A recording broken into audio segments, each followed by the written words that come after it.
Assalamu alaikum. So let's talk about investments. So the idea of investment is that we take something that we possess and we put it to work so that after a certain period of time we can get back something of value greater than what we had invested.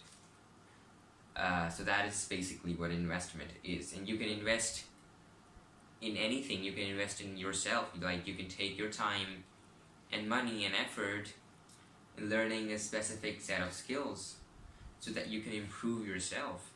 Similarly, in financial terms, you can take your money and then put that money in a firm or in an organization or in a business which will take your money to produce certain products or to give certain services to people, which in turn will generate profit, will in turn generate revenue, and then that revenue will be shared between you and the person who did the work, right? So this is basically what investment is. And in the conventional way, people invest their money by buying shares, by buying stocks, by investing in real estate, by buying precious metals. And from an Islamic point of view, this is very acceptable, and also you can say to some degree recommended, that you should put your money to work. Like, your money should contribute to the growth of the economy. And in the last video I talked about mudaraba. So this is mudaraba, right? Like, there's Rabbul Mal and there's mudarib. So you're the one who is investing the money is Rabbul Mal, and the one who's taking that money and doing some work is the mudarib. And at the end of the day, the profit is divided, is shared on a predetermined ratio between the mudarib and between the Rabbul Mal and the mudarib. So what is halal investing? What is investing which is Sharia compliant? So a general principle you can say is that all investing is halal except for those which contain in them elements which are haram, right? So everything is halal except that which can be proven to be haram. So for example, when you're buying stocks of a company, that those stocks actually represent actual physical ownership of physical assets of the company. Okay, so that's great, that's halal, But in case those shares represent simply liquid money and no illiquid assets to back it, then you can buy those shares, but you can only sell it and buy it at face value, because money and commodity in Islam are two different things, and money can be exchanged at par value, right? So that's like one principle. And the other principle, and like two main things which we need to take care of, is that when we are investing the money, the business in which we invest, by maybe we're buying stocks of that company, is that business itself should be halal. Like, we can buy stocks of a company that manufactures shoes, clothes, ceiling fans, furniture, washing machines, refrigerator, like all of these things are fine, right? But we cannot invest or buy stocks of a company that does clearly haram stuff, like selling alcohol, or there are like plenty of other things which are clearly wrong, and so it's like common sense, you wouldn't buy stocks. But AAOIFI, like I'll leave a link down in the description if you want to know about AAOIFI, which is like the main standard setting body for Islamic finance. So what AAOIFI says is that It's very hard to find a business whose 100% of all, like, whose entire revenue comes from halal activities. There's always, like, maybe tiny bit of something that they do is not appropriate. So AAOIFI sets that limit to 5%. So not more than 5% of their revenue should be from haram stuff, okay, or very highly doubtful stuff. So that's one thing apart from the first point.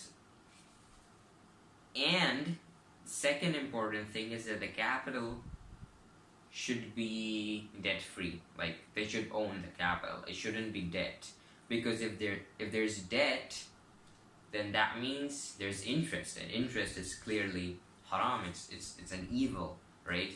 So their capital should be without debt. Like, they should own the money. That, or of course it'll be given by shareholders and all that stuff, but it shouldn't be debt. It shouldn't be debt. Okay? So again, it's very difficult to find a company that is 100% debt free. There's always some amount of debt present. So AAOIFI has set that standard to be 30%. So not more than 30% of a company, not more than 30% of company's capital should be debt. Now, another point is that, okay, let's say we found a company whose only 5% of the revenue comes from haram stuff, and 30% of their capital is debt. And then we're getting dividends out of that company. So we are earning in any way or form or shape, we're earning profit from a company whose 5% comes from haram source and 30% of the capital is debt. So now what we do, like, we can't take all the money, because there's a small portion of the money that's not halal, that's not pure, because of the haram activity, 5% and the debt. So what we do is, like, what the scholars of Islamic finance called purification. So we calculate how much money is coming from illegitimate, from Islamic point of view, activity, and how much debt they have, how much interest is due on that debt. Like, they take all these things into consideration, and then they calculate how much of the revenue that we are getting from it is actually not permissible for us. It's not pure, it's not halal. And then they take that amount of money and they give it in charity. This is purification. So even though 30% is debt, even though 5% is not pure income, that money, the profit derived from that portion, that small portion, is taken out and given out to charity. So what remains is halal. So this was a very brief overview of what halal investing is. If you take care of these basic principles, you can invest in the stock market. You can buy real estate. You can buy precious metals. And again, when you are in the stock market, the only way to invest money in the stock market is not just buying stocks and getting dividends, but also by trading at the stock market. You buy the stocks at a lower price, you sell it at a higher price. So, there's day trading, there's swing trading, there's long-term trading, and you can do all of that.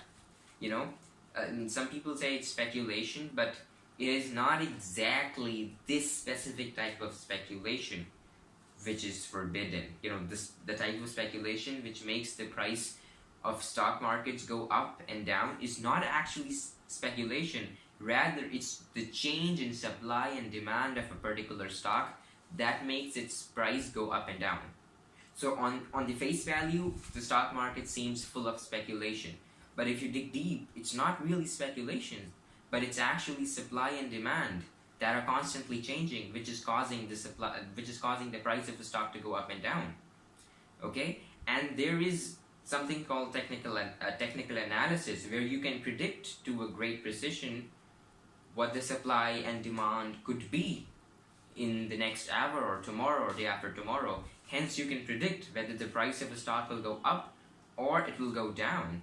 So if you know the price is down, you can buy it, and if when you know the price is really high, you can sell it. So this is how it works, and it's all fine. But then in the stock market itself, there are many practices which you cannot do, which is haram, like shorting a stock. Like you borrow someone else's stock when the price is high, and when the price goes down, you sell them at a lower price. No. Like in shorting, what happens is that you're predicting that the price of a stock will go down.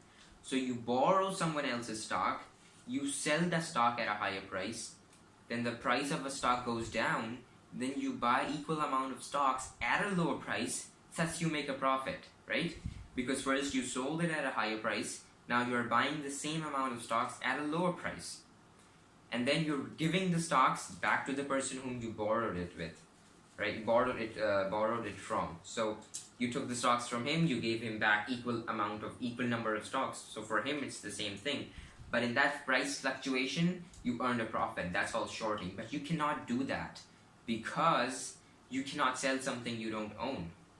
So like this is one example. Likewise, there are many other small little things in the stock market which are haram. But the main thing, selling, buying with your own money, your own stock at a lower price, selling it at a higher price. So this is halal. There's nothing wrong in that. So anyways, the video is getting a bit lengthy. So this was a quick overview of what halal investing is. And I'll see you people in the next video. Assalamu alaikum.